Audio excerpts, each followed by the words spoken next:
Welcome to Creepytalks, where hidden fears come alive through chilling horror tales.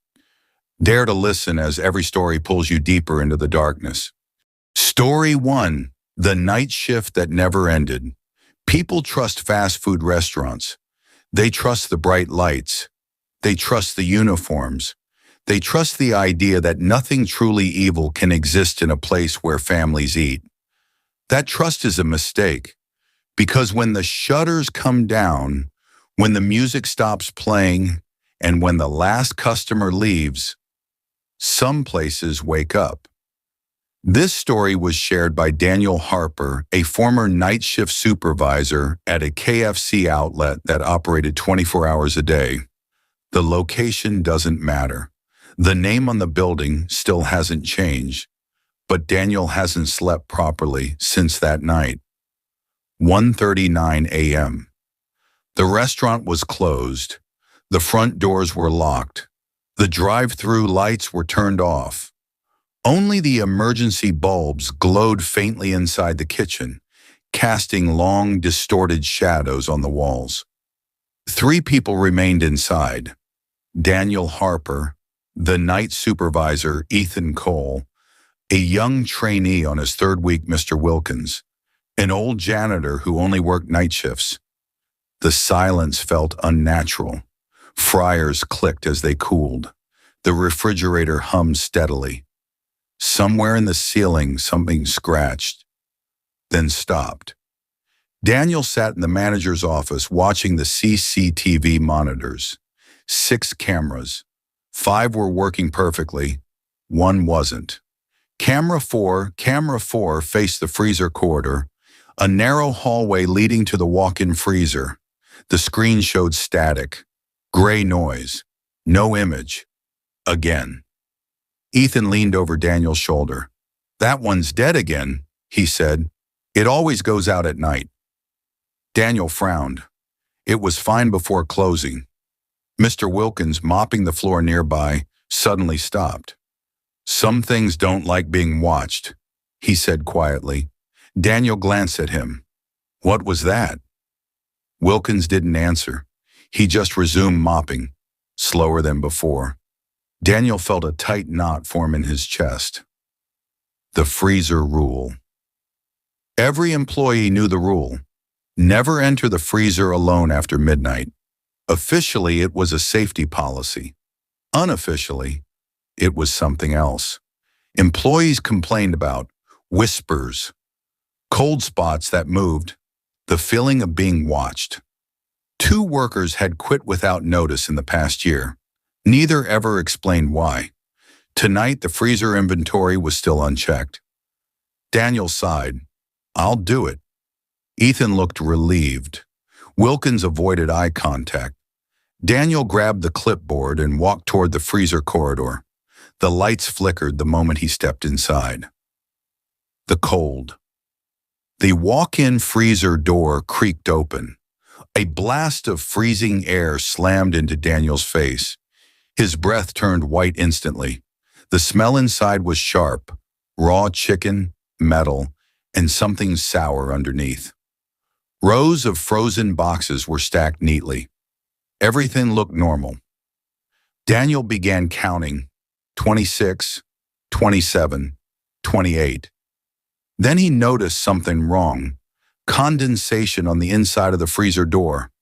Fresh, as if someone had been breathing there recently.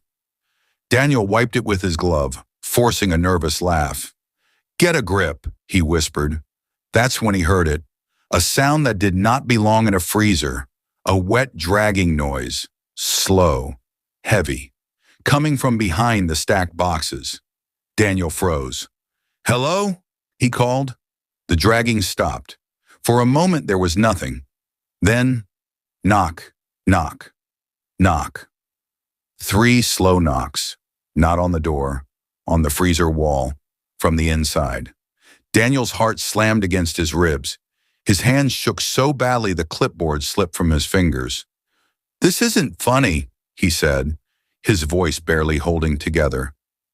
Silence. After several seconds, he grabbed the clipboard, finished the count without looking around again, and rushed out, slamming the freezer door shut behind him. He didn't notice the handprint slowly forming on the frosted glass. The lie back in the kitchen, Ethan looked up immediately. "You okay?"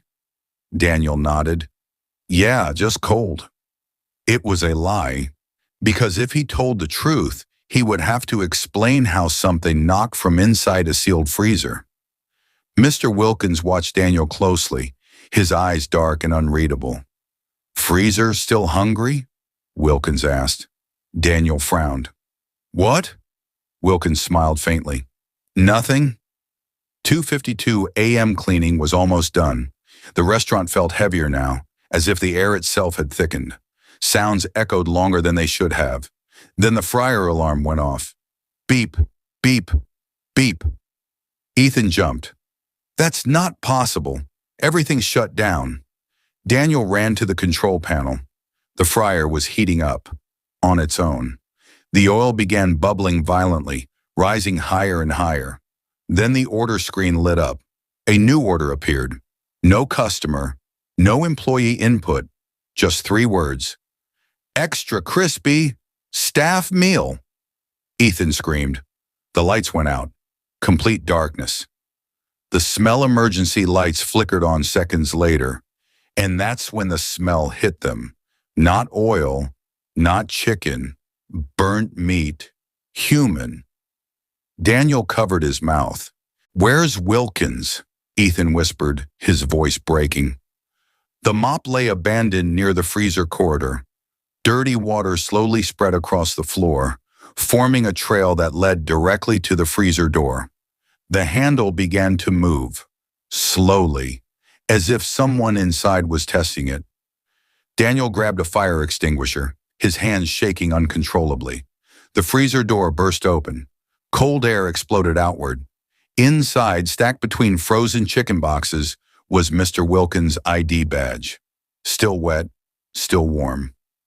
Behind it, carved into the ice wall was something sharp, were words written unevenly. "Shift is not over." The footage they ran, out the emergency exit, into the night, straight to authorities. By morning, the restaurant was sealed. The official explanation claimed Wilkins wandered off. Daniel demanded to see the CCTV footage. Camera 4 had been recording. At 2:17 a.m., the freezer door opened. From the inside, a figure stepped out, tall, twisted, wearing an old KFC apron, an outdated design no longer used. Its face was blurred by static, but its mouth was visible, smiling. Behind it, inside the freezer, dozens of human handprints pressed against the walls, all trying to get out. The last message, Daniel quit immediately. As he walked out for the final time, his phone vibrated. Unknown number. One message. "Part-time staff always return." The restaurant is still open, people still eat there, and every night at 2:17 a.m., Camera 4 goes offline. Story 2. The delivery that never came from outside. They say night deliveries are the safest. No traffic, no crowds, no distractions. That belief is wrong because some orders don't come from outside the building. They come from inside. This incident was reported by Lucas Reed, a former delivery coordinator who worked the closing shift at a KFC outlet for less than 4 months. He quit after one night, and he refuses to drive past that restaurant, even in daylight. 11:58 p.m., Lucas clocked in just before midnight. The restaurant was still open, but business was slow. Only a few late customers sat near the windows, staring at their phones, chewing absent-mindedly. The staff that night included Lucas Reed, delivery and counter coordinator Mason Brooks, kitchen cook Oliver Kent, drive-through operator Grace Miller. Closing supervisor Grace was strict, always by the book. She didn't tolerate jokes about ghosts or rumors, but even she avoided the freezer corridor. Lucas noticed that on his very first week. The tablet, At exactly 12:41 a.m., the delivery tablet chimed. New order? Lucas frowned. That's strange, he muttered. Grace looked up. What is it? It's marked as a delivery, but there's no address. She walked over, her expression tightening. The order details were incomplete. No customer name, no phone number, no delivery location, just the items. 12-piece chicken bucket extra crispy, no sides, no drinks, and in the notes section, one sentence. Bring it to the back. Grace frowned. Cancel it. Lucas tapped the screen. Nothing happened. He tried again. The tablet vibrated, then locked itself. The order status changed automatically. Preparing. Mason called from the kitchen. Did someone just place a big order? Grace's face went pale. The kitchen reaction. Mason stared at the screen above the prep station. I didn't touch anything, he said. It just popped up. Oliver leaned closer. That order code, it's not normal. It's missing half the digits. Grace swallowed. Finish it. We'll deal with it after. Lucas didn't like that answer. Finish it for who? He asked. No one replied. The fryer hissed louder than usual, oil bubbling aggressively. The kitchen felt hotter, heavier, as if the walls were slowly closing in. Lucas glanced at the CCTV monitor. Camera 4 was offline. Again. 12:59 a.m. The order was ready. The chicken smelled wrong. Not spoiled, not burnt, just wrong. Too strong, too sweet, almost metallic. Lucas gagged slightly as Mason packed it. Smells like copper, Mason muttered. Grace forced a smile. Probably the oil. But her hands were shaking. Lucas carried the bag toward the back door. Why me? He asked. Grace met his eyes. Because you're closest. That was another lie. The back door. The back hallway was narrow and poorly lit. The hum of refrigerators echoed through the metal walls. Lucas stopped in front of the back door. There was no knock, no waiting customer, just silence. He opened the door. The alley was empty. Trash bins, cracked concrete, a single buzzing security light. Lucas exhaled in relief. Then he noticed something on the ground. Footprints, bare, wet, leading from the alley into the building. His stomach dropped. Grace? He called over his shoulder. No response. The door behind him slammed shut. The lock. Lucas spun around and grabbed the handle. It wouldn't move. Hey, this isn't funny, he shouted, pounding on the door. The lights flickered. The delivery bag in his hand began to feel heavier. Something shifted inside, slowly, as if the contents were settling or breathing.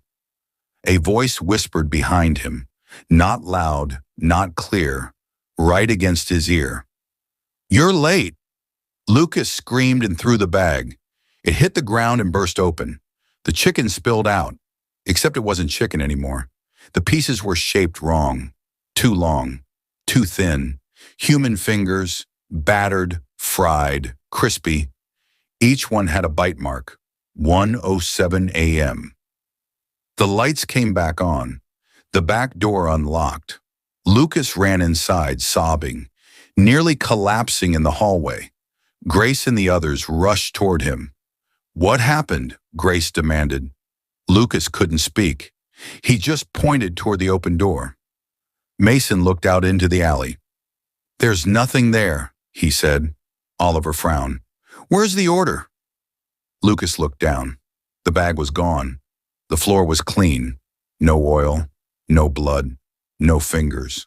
Only the smell remained. The receipt. Grace tried to regain control.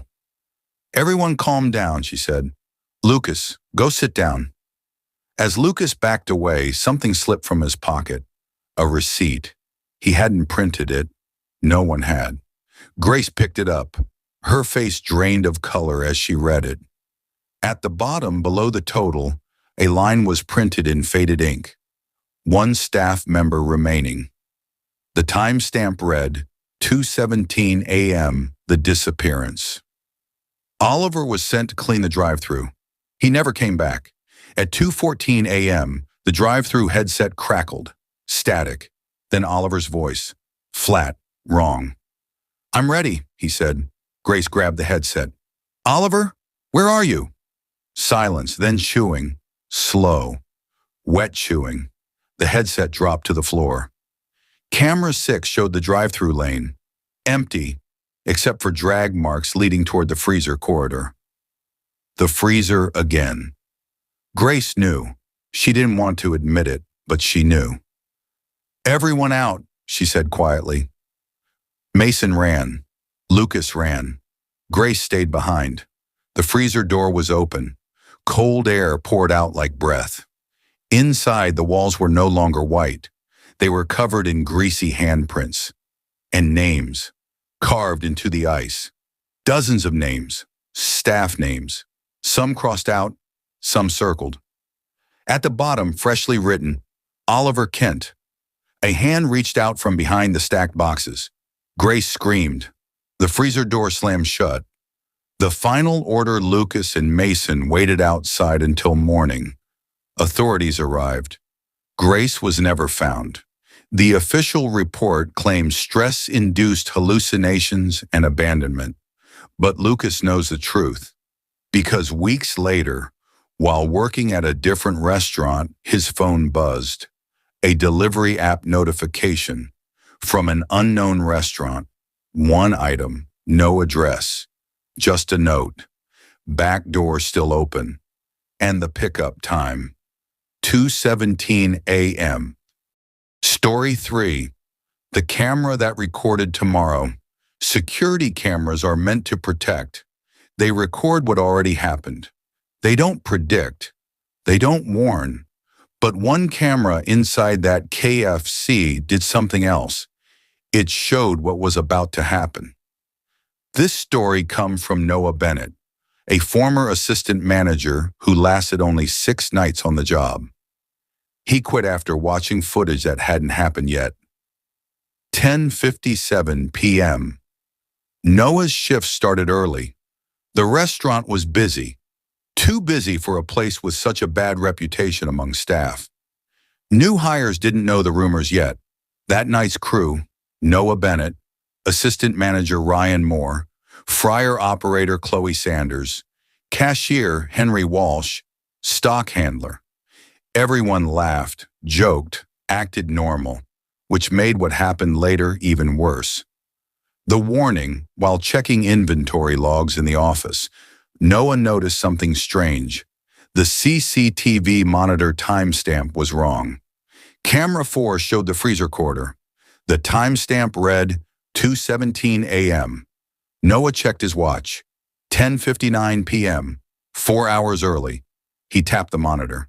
The footage didn't glitch. It played. The impossible footage. On the screen, the freezer corridor was dark. Emergency lights flickered. A figure stood in front of the freezer door. Noah leaned closer. It was him.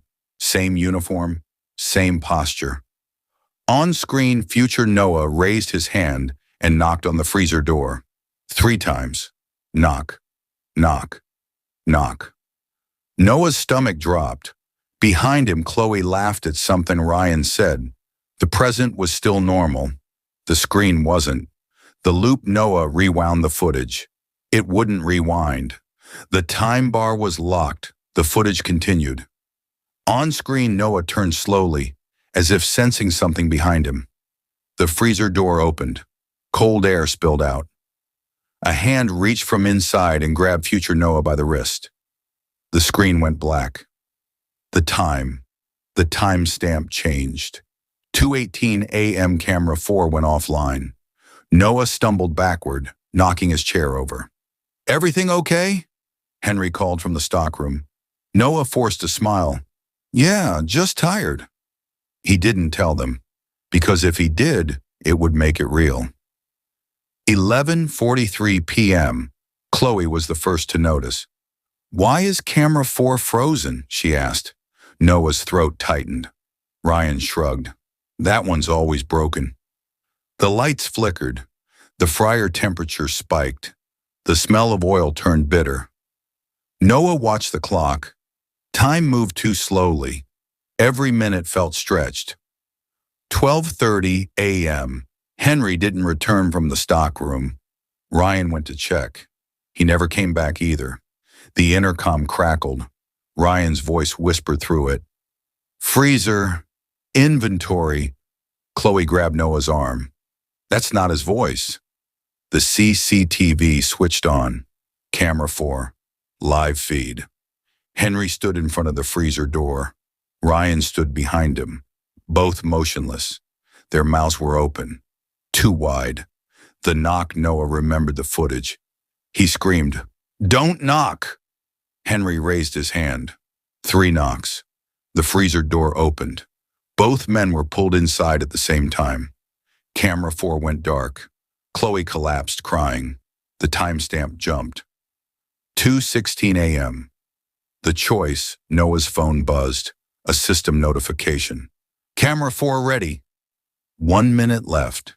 Chloe shook her head violently. We have to run. The emergency exit wouldn't open. The front doors were locked. The freezer corridor lights turned on by themselves. Noah understood. The footage didn't predict the future. It demanded it. 2:17 a.m. Noah stood in the freezer corridor. Just like the footage. Chloe screamed behind him. Please don't.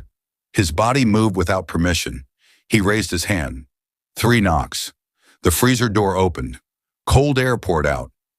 Inside were Henry and Ryan, frozen, eyes open, still screaming. A hand grabbed Noah's wrist. He pulled back, hard. The grip loosened. Noah fell backward. The door slammed shut. The escape. The emergency exit unlocked. Chloe dragged Noah outside. They ran. Neither looked back. The footage after weeks later, Noah returned once. Not inside. Just to check something.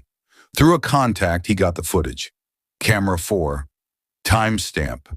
2:17 a.m. The corridor was empty. No Noah, no Chloe, only the freezer door. It slowly opened. From the inside, and someone stepped out, wearing Noah's uniform, smiling. Story 4. The last customer was never human. Every restaurant has a last customer. The one who comes in just before closing, the one everyone wishes would hurry up and leave. But sometimes, the last customer never leaves at all. This account was recorded by Evelyn Ross, a former shift manager who worked only one closing shift before resigning without notice. She never explained why, until now. 11:21 p.m. Evelyn had been transferred temporarily. One shift, just one night. That's what they told her. The restaurant was almost empty when she arrived. Only a few staff members were present. Evelyn Ross, shift manager Caleb Turner, cashier Mia Collins, kitchen assistant Jordan Price, lobby cleaner. Everyone looked tired and nervous. Evelyn noticed something immediately. No one was smiling. The rule. No one said out loud. While reviewing procedures, Evelyn noticed a handwritten note taped beneath the register. If a customer arrives after 11:45 p.m., do not serve. She frowned. Why isn't this in the handbook? She asked. Caleb swallowed. It used to be. Used to be what? Jordan interrupted quietly.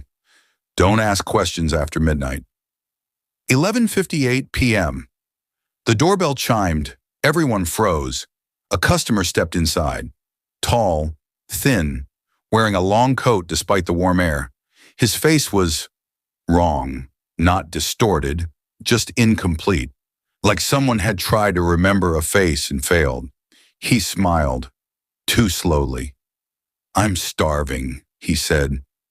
The order. Caleb's hands trembled as he took the order. The customer leaned closer to the counter. I want what you give to your staff, he whispered. Caleb glanced at Evelyn. She shook her head. Kitchen's closing. The customer tilted his head. But the freezer is full. The lights flickered. The order printed itself. No number, no price. Just text. 1 meal, fresh. The kitchen reaction. Mia stared at the order slip. This paper's cold, she whispered. The fryer turned on by itself. Oil boiled violently. The customer sat at a corner table, watching, never blinking. Jordan whispered, "He's not eating food." Evelyn demanded, "What do you mean?" Jordan didn't answer. He walked toward the freezer corridor. The feeding room. Jordan stopped in front of the freezer door. He turned back once. "I'm sorry," he said. Then he knocked. 3 times. The door opened. Cold air swallowed him whole. The customer inhaled deeply. "Perfect," he sighed. 12:17 a.m. The customer's food was ready, but it wasn't chicken. Evelyn saw the shape, the color. Mia collapsed, screaming. The customer stood, walked to the counter, bit into the meal, chewed slowly, closed his eyes in pleasure. "Still warm," he said. Blood dripped from his mouth. The truth. The customer looked at Evelyn. "You manage the shift now," he said.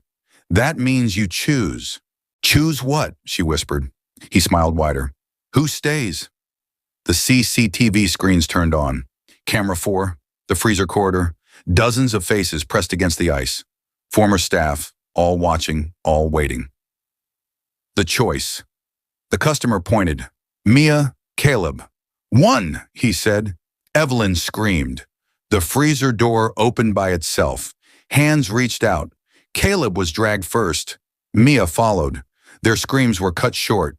The door closed. The ending. The customer stood, satisfied. He walked toward the freezer. Before entering, he turned back. "We close at 2:17 a.m., he said. The freezer door shut. The lights returned to normal. Evelyn was alone. Aftermath. Evelyn quit that night. The restaurant reopened 2 days later. New staff. Same freezer. Every night at 2:17 a.m., the system logs show customer served. No payment. No name. Just one note. Staff meal completed.